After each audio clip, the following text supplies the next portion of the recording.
बंधु माने आजिर एही कार्यक्रम को आपण मानक स्वागत।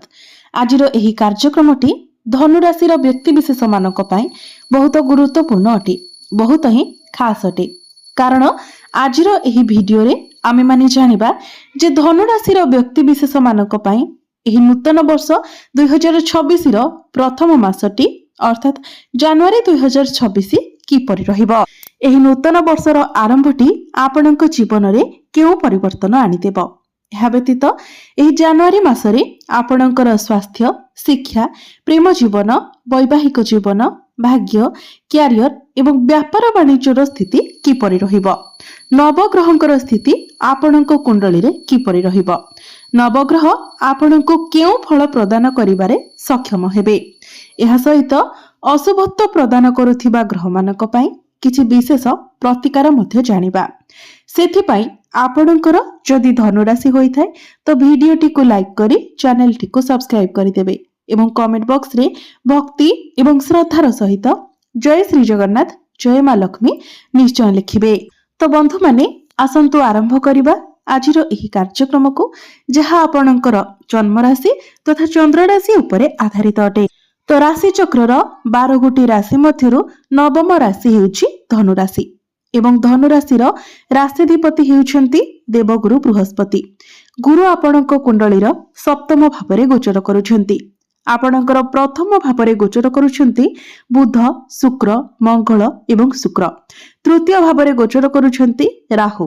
ଚତୁର୍ଥ ଭାବରେ ଗୋଚର କରୁଛନ୍ତି ଶନି ଏବଂ ଆପଣଙ୍କର ନବମ ଭାବରେ ଗୋଚର କରୁଛନ୍ତି କେତୁ। ତ ସର୍ବପ୍ରଥମେ ଆସନ୍ତୁ ଜାଣିବା ଆପଣଙ୍କର ସ୍ୱାସ୍ଥ୍ୟ କିଭଳି ରହିବ ଏହି ଜାନୁଆରୀ 2026 ରେ। ତ ବନ୍ଧୁମାନେ ଆମର ପ୍ରଥମ ଭାବଟି ହୋଇଥାଏ ସ୍ୱାସ୍ଥ୍ୟର ଭାବ, ଇମ୍ୟୁନିଟି ସିଷ୍ଟମର ଭାବ ଏବଂ ଆପଣଙ୍କର ପ୍ରଥମ ଭାବର ଅଧିପତି ହେଉଛନ୍ତି ଦେବଗୁରୁ ବୃହସ୍ପତି। ଗୁରୁ ଆପଣଙ୍କ କୁଣ୍ଡଳୀର ସପ୍ତମ ଭାବରେ ଗୋଚର କରୁଛନ୍ତି ଏବଂ ଗୁରୁଙ୍କର ଦୃଷ୍ଟି ଆପଣଙ୍କର ପ୍ରଥମ ଭାବ ଉପରକୁ ରହୁଛି।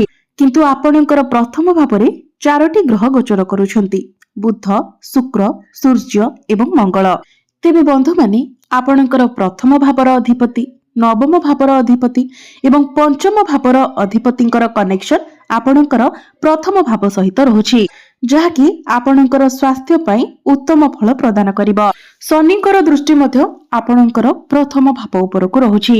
ତେଣୁ ଯେତେବେଳେ ଆପଣ କେଉଁଆଡେ ଦୂର ଯାତ୍ରା କରୁଛନ୍ତି, ଟ୍ରାଭେଲିଂ କରୁଛନ୍ତି, ତ ସେତେବେଳେ ଆପଣ ଟିକେ ଥକ୍କାପଣ ଅନୁଭବ କରିପାରନ୍ତି ଏବଂ ସେତେବେଳେ ଆପଣଙ୍କର ଇମ୍ୟୁନିଟି ସିଷ୍ଟମ ମଧ୍ୟ ଟିକେ ଡାଉନ ହୋଇପାରେ କିମ୍ବା ବାନ୍ତି ଭଳି ସମସ୍ୟା ଦେଖାଦେଇପାରେ କିମ୍ବା ପେଟ ଜନିତ ସମସ୍ୟା ମଧ୍ୟ ଦେଖାଦେଇପାରେ ସେତେବେଳେ ଯେତେବେଳେ ଆପଣ ଅଧିକ ଦୂର ଯାତ୍ରା କରିବେ, ନଚେତ ଆପଣଙ୍କର ସ୍ୱାସ୍ଥ୍ୟରେ କୌଣସି ବି ସମସ୍ୟା ଦେଖାଯାଉ ନାହିଁ।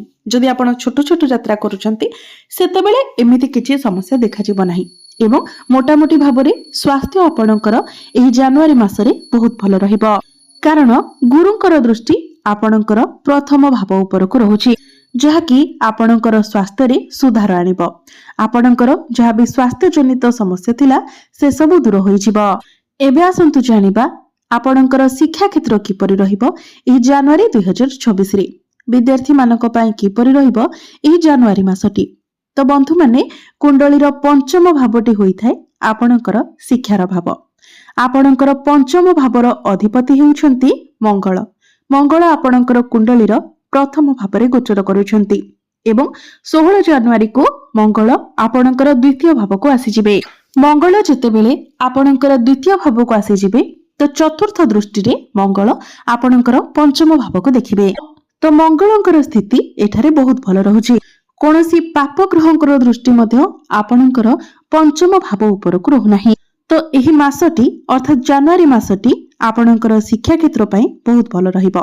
ବିଶେଷ କରି ଯଦି ଆପଣ କିଛି ଏକ୍ଜାମ ଦେଉଛନ୍ତି, କମ୍ପିଟେଟିଭ ଏକ୍ଜାମ ଦେଉଛନ୍ତି, ସରକାରୀ ପରୀକ୍ଷା ଦେଉଛନ୍ତି, ତ ସେଥିରେ ଆପଣଙ୍କୁ ବହୁତ ଅଧିକ ସଫଳତା ମିଳିବ। ମଙ୍ଗଳ ଯେହେତୁ ଆପଣଙ୍କର ଦ୍ୱିତୀୟ ଭାବରେ ଉଚ୍ଚସ୍ଥ ହେଉଛନ୍ତି, ଏହା ବ୍ୟତୀତ 14 ଜାନୁଆରୀକୁ ସୂର୍ଯ୍ୟ ମଧ୍ୟ ଆପଣଙ୍କର ଦ୍ୱିତୀୟ ଭାବକୁ ଆସିଯିବେ, ଯାହାକି ବହୁତ ଭଲ ପୋଜିସନ ଅଟେ। ତ ଆପଣ ଆପଣଙ୍କର ଏକ୍ଜାମକୁ ନେଇକି ପ୍ରସ୍ତୁତି ହୁଅନ୍ତୁ। ଆପଣ ଯେତେ ପାରିବେ ନିଜର ପାଠ ପଢାକୁ ନେଇକି ସିରିୟସ ରୁହନ୍ତୁ। ଆପଣଙ୍କ ପାଇଁ ଏହି ଜାନୁଆରୀ ମାସଟି ବହୁତ ଭଲ ଫଳ ଦେବାକୁ ଯାଉଛି। ଆପଣଙ୍କର ଶିକ୍ଷା କ୍ଷେତ୍ର ପାଇଁ ଏହି ଜାନୁଆରୀ ମାସଟି ବହୁତ ଅଧିକ ସପୋର୍ଟିଭ ରହିବ। ଯେତେବେଳେ ବୁଧ ଏବଂ ଶୁକ୍ର ଆମର ପ୍ରଥମ ଭାବରେ ଥାନ୍ତି ସେତେବେଳେ ଆମର ମେଣ୍ଟାଲିଟି ଆମର କନସେନ୍ଟ୍ରେସନ ସବୁକିଛି ଷ୍ଟେବଲ ହୋଇଯାଇଥାଏ। ତ ଆପଣ ନିଜର ପାଠପଢ଼ାକୁ ନେଇକି କେବଳ ପ୍ରସ୍ତୁତି କରନ୍ତୁ। ଏବେ ଆସନ୍ତୁ ଜାଣିବା ଆପଣଙ୍କର ପ୍ରେମ ଜୀବନ କିପରି ରହିବ ଏହି ଜାନୁଆରୀ 2026ରେ। ତ ବନ୍ଧୁମାନେ କୁଣ୍ଡଳୀର ପଞ୍ଚମ ଭାବଟି ଆପଣଙ୍କର ଶିକ୍ଷାର ଭାବ ହେବା ସହିତ ପଞ୍ଚମ ଭାବଟି ମଧ୍ୟ ହୋଇଥାଏ ଆପଣଙ୍କର ପ୍ରେମ ଜୀବନର ଭାବ ଏବଂ ସନ୍ତାନର ଭାବ। ତ ଆପଣଙ୍କର ପଞ୍ଚମ ଭାବର ଅଧିପତି ହେଉଛନ୍ତି ମଙ୍ଗଳ। ମଙ୍ଗଳ ଆପଣଙ୍କ କୁଣ୍ଡଳୀର ପ୍ରଥମ ଭାବରେ ଗୋଚର କରୁଛନ୍ତି। ଏହା ବ୍ୟତୀତ ଆପଣଙ୍କର ପ୍ରଥମ ଭାବର ଅଧିପତି ଗୁରୁଙ୍କର ଦୃଷ୍ଟି ମଙ୍ଗଳଙ୍କ ଉପରେ ରହୁଛି। ମଙ୍ଗଳଙ୍କର ଦୃଷ୍ଟି ମଧ୍ୟ ଗୁରୁଙ୍କ ଉପରେ ରହୁଛି। ଏହାର ଅର୍ଥ ହେଉଛି ଆପଣଙ୍କ ମଧ୍ୟରେ ଭାଇବ୍ସ ବହୁତ ଭଲ ରହିବ, କନେକ୍ସନ ବହୁତ ଭଲ ରହିବ, ଆପଣଙ୍କ ମଧ୍ୟରେ ଭଲ ପାଇବା ବଢିବ। ସବୁଠାରୁ ବଡ଼ କଥା ହେଉଛି ମଙ୍ଗଳ ଏବଂ ଗୁରୁ ପରସ୍ପରର ମିତ୍ର ଅଟନ୍ତି, ଯାହାକି ଆପଣଙ୍କର ପ୍ରେମ ଜୀବନ ପାଇଁ ଅଧିକ ଶୁଭ ଫଳ ପ୍ରଦାନ କରିବ। ଆପଣଙ୍କର ପାର୍ଟନରଙ୍କର ଭଲ ପାଇବା ଆପଣଙ୍କ ପ୍ରତି ବଢିଯିବ, ଆପଣଙ୍କ ପ୍ରତି ଆଟ୍ରାକ୍ସନ ବଢିବ, ଫିଲିଂସ ବଢିବ। ଏବଂ ପୂର୍ବରୁ ଯଦି ଆପଣଙ୍କ ମଧ୍ୟରେ କୌଣସି ମତଭେଦ ମନାନ୍ତର ହୋଇଥିଲା, ମିସ୍ଅଣ୍ଡରଷ୍ଟାଣ୍ଡିଂ ଥିଲା, ତ ଏସବୁ କିଛି ମଧ୍ୟ କ୍ଲିୟର ହୋଇଯିବ। ଯଦି ଆପଣଙ୍କ ମଧ୍ୟରେ ବ୍ରେକଅପ୍ ହୋଇଯାଇଥିଲା ତ ପୁନର୍ବାର ଆପଣଙ୍କ ମଧ୍ୟରେ ପ୍ୟାଚଅପ୍ ହୋଇଯିବ। କିନ୍ତୁ ସୂର୍ଯ୍ୟ ଏବଂ ମଙ୍ଗଳ ଏକତ୍ର ଥିବାରୁ ଆପଣ ଟିକେ ଆପଣଙ୍କର ଆଗ୍ରେସନ ଉପରେ କଣ୍ଟ୍ରୋଲ କରନ୍ତୁ, ନିଜର କ୍ରୋଧ ଉପରେ ଟିକେ ନିୟନ୍ତ୍ରଣ ରଖନ୍ତୁ। ଏବେ ଆସନ୍ତୁ ଜାଣିବା ଆପଣଙ୍କର ବୈବାହିକ ଜୀବନ କିପରି ରହିବ ଏହି ଜାନୁଆରୀ 2026ରେ। ତ ବନ୍ଧୁମାନେ କୁଣ୍ଡଳୀର ସପ୍ତମ ଭାବଟି ହୋଇଥାଏ ଆପଣଙ୍କର ବୈବାହିକ ଜୀବନର ଭାବ। ଆପଣଙ୍କର ସପ୍ତମ ଭାବର ଅଧିପତି ହେଉଛନ୍ତି ବୁଧ। ବୁଧ ଆପଣଙ୍କ କୁଣ୍ଡଳୀର ପ୍ରଥମ ଭାବରେ ଗୋଚର କରୁଛନ୍ତି ଏବଂ ବୁଧଙ୍କର ଦୃଷ୍ଟି ସପ୍ତମ ଭାବ ଉପରକୁ ରହୁଛି। ତ ସବୁଠାରୁ ବଡ଼ କଥା ହେଉଛି ଆପଣଙ୍କର ପ୍ରଥମ ଭାବର ଅଧିପତି ସପ୍ତମ ଭାବରେ ଏବଂ ସପ୍ତମ ଭାବର ଅଧିପତି ପ୍ରଥମ ଭାବରେ ଗୋଚର କରୁଛନ୍ତି। ତ ଆମେ ଯଦି ସବୁ ଦୃଷ୍ଟିରୁ ଦେଖିବା ତ ଜାନୁଆରୀ ମାସଟି ଧନୁ ରାଶିର ବ୍ୟକ୍ତିଙ୍କ ପାଇଁ ହିଁ ବନିଛି। ଅର୍ଥାତ୍ ସବୁ ଦୃଷ୍ଟିରୁ ଏହି ଜାନୁଆରୀ ମାସରେ ଆପଣଙ୍କୁ ଶୁଭ ଫଳ ମିଳିବାକୁ ଯାଉଛି, କାରଣ ଆପଣଙ୍କର ବୈବାହିକ ଜୀବନ ମଧ୍ୟ ଏହି ଜାନୁଆରୀ ମାସରେ ବହୁତ ଭଲ ରହିବ। ଆପଣ ପରସ୍ପରକୁ ବୁଝିପାରିବେ, ପରସ୍ପର ପ୍ରତି ଆପଣଙ୍କ ଭଲ ପାଇବା ବଢିବ। ଯଦି ସେ ଆପଣଙ୍କୁ କିଛି ଆଡଭାଇସ୍ ଦେଉଛନ୍ତି ତ ଆପଣ ନିଶ୍ଚିତ ଭାବରେ ତାହାକୁ ମାନନ୍ତୁ, କାରଣ ଏଥିରେ ଆପଣଙ୍କୁ ହିଁ ଲାଭ ପ୍ରାପ୍ତି ହେବ। ଏବଂ ଆପଣ ଯଦି କିଛି ଆଡଭାଇସ୍ ଆପଣଙ୍କର ଜୀବନ ସାଥୀଙ୍କୁ ଦେଉଛନ୍ତି ତ ସେ ମଧ୍ୟ ଯଦି ଏହାକୁ ମାନନ୍ତି ତ ସେଥିରେ ମଧ୍ୟ ସେ ଲାଭାନ୍ୱିତ ହେବେ। ଆପଣଙ୍କର ଜୀବନ ସାଥୀଙ୍କୁ କିଛି ଭଲ ଅପରଚ୍ୟୁନିଟି ମଧ୍ୟ ମିଳିପାରେ। ଏବେ ଆସନ୍ତୁ ଜାଣିବା ସବୁଠାରୁ ମହତ୍ୱପୂର୍ଣ୍ଣ ବିଷୟବସ୍ତୁ ଆପଣଙ୍କର ଭାଗ୍ୟ, କ୍ୟାରିୟର ଏବଂ ବ୍ୟାପାର ବାଣିଜ୍ୟର ସ୍ଥିତି କିପରି ରହିବ ଏହି ଜାନୁଆରୀ 2026ରେ। ତ ବନ୍ଧୁମାନେ କୁଣ୍ଡଳୀର ନବମ ଭାବଟି ହୋଇଥାଏ ଆପଣଙ୍କର ଭାଗ୍ୟର ଭାବ ଏବଂ ଦଶମ ଭାବଟି ହୋଇଥାଏ ଆପଣଙ୍କର କ୍ୟାରିୟରର ଭାବ। ଆପଣଙ୍କର ପଞ୍ଚମ ଭାବର ଅଧିପତି ହେଉଛନ୍ତି ସୂର୍ଯ୍ୟ।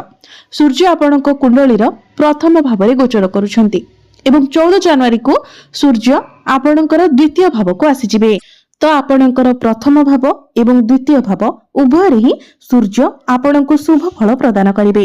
ଅର୍ଥାତ୍ ସମ୍ପୂର୍ଣ୍ଣ ଜାନୁଆରୀ ମାସ ସାରା ଆପଣଙ୍କୁ ଆପଣଙ୍କ ଭାଗ୍ୟର ସାଥ ମିଳିବ, କାରଣ ସୂର୍ଯ୍ୟଙ୍କର ସ୍ଥିତି ବହୁତ ମଜବୁତ ରହୁଛି। 14 ଜାନୁଆରୀ ପୂର୍ବରୁ ସୂର୍ଯ୍ୟଙ୍କର ସ୍ଥିତି ସବୁଠାରୁ ଅଧିକ ଭଲ ରହୁଛି, କାରଣ ସୂର୍ଯ୍ୟ କେନ୍ଦ୍ରରେ ଗୋଚର କରୁଛନ୍ତି। ଆପଣଙ୍କର ଭାଗ୍ୟରେ ଚାରଚାନ୍ଦ ଲାଗିବାକୁ ଯାଉଛି, କାରଣ ଆପଣଙ୍କର ପ୍ରଥମ ଭାବର କନେକ୍ସନ ନବମ ଭାବ ସହିତ ରହୁଛି ଏବଂ ନବମ ଭାବର କନେକ୍ସନ ପ୍ରଥମ ଭାବ ସହିତ ରହୁଛି। ତ ପରସ୍ପର ମଧ୍ୟରେ ଏହି ଯେଉଁ କନେକ୍ସନ ବନୁଛି, ଯାହାକି ଆପଣଙ୍କର ପ୍ରତ୍ୟେକ କ୍ଷେତ୍ରରେ ଆପଣଙ୍କୁ ସଫଳତା ଆଣିଦେବାକୁ ଯାଉଛି। ଏମିତି ଟାଇମ ବହୁତ ରେୟାର ହୋଇଥାଏ, ସବୁବେଳେ ଏପରି କନେକ୍ସନ ବନି ନଥାଏ। ତ ଭାଗ୍ୟ ସମ୍ବନ୍ଧିତ ଆପଣ ଯାହା ବି ନିର୍ଣ୍ଣୟ ନେବା ପାଇଁ ଚାହୁଁଛନ୍ତି ଆପଣ ନେଇପାରିବେ। ବିଶେଷ କରି 14 ଜାନୁଆରୀ ପୂର୍ବରୁ ଆପଣଙ୍କୁ ଅଧିକ ଶୁଭ ଫଳ ପ୍ରାପ୍ତି ହେବ।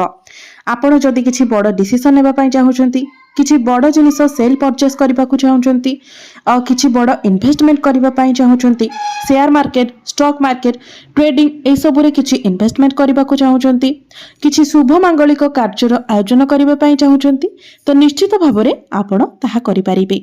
ଏହି ଜାନୁଆରୀ ମାସରେ ଆପଣଙ୍କୁ କିଛି ବଡ଼ ଧନ ଲାଭ ମଧ୍ୟ ହୋଇପାରେ। ଅଳ୍ପ ପରିଶ୍ରମରେ ଆପଣଙ୍କୁ ଅଧିକ ସଫଳତା ପ୍ରାପ୍ତି ହେବ। ଆପଣଙ୍କର ଅଟକି ରହିଥିବା କାର୍ଯ୍ୟ ମଧ୍ୟ ଆଗକୁ ବଢିବ। ଆମେ ଯଦି କହିବା तो 12टी जाक मध्यरु एही जनवरी मासरे सबुठारु अधिक भाग्यशाली रहिबे धनु राशिर व्यक्ति माने। क्यारियर कथा जदि कहिबा तो आपणकर दशम भावर अधिपति हेउछन्ति बुध। बुध मध्य आपणक कुंडलीर प्रथम भावरे गोचर करूछन्ति एवं 17 जनवरी को आपणकर द्वितीय भाव को चली जिवे। तो आपणकर कार्य करिवार शैली द्वारा आपणकर टैलेंट द्वारा आपणकर कम्युनिकेशन स्किल द्वारा बहुत किछि परिवर्तन करि पारिबे, कारण आपणकर दशम भावर कनेक्शन प्रथम भाव सहित रहुछि।